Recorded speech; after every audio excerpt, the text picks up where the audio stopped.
Te confrunți cu problema uscătoarelor de păr? Haide să-ți arăt 3 pe care le recomand din tot sufletul. În primul rând acesta, 7 în 1, care are mai multe dispozitive de încălzire și de aranjare a părului și designul este superb. Uitați-vă ce pietricele are și îl recomand din tot sufletul pentru că nu deteriorează absolut deloc părul și în doar câteva minute poți să ieși ca la salon. Acesta îl recomand pentru că mi usucă părul foarte repede și am scăpat de orele în șir petrecute în fața oglinzii, durerea de mâini și stresul acela că trebuie iar să dorm cu părul ud. Uitați-vă doar ce culoare perfectă are și elegantă și pentru domnișoare și e minunat, efectiv e minunat.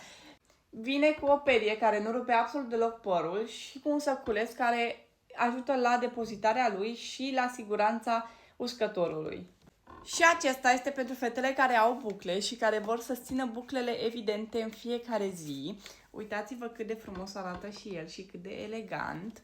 Și la fel vine cu un săculeț care îl putem depozita și cu un capăt de uscat și acesta este pentru bucle. Dacă vrei mai multe detalii despre unul dintre uscătoarele pe care ți le-am arătat, intră pe linkul de mai jos și nu uita de codul de reducere Daria30 pentru o reducere specială și un spray de biotină gratuit.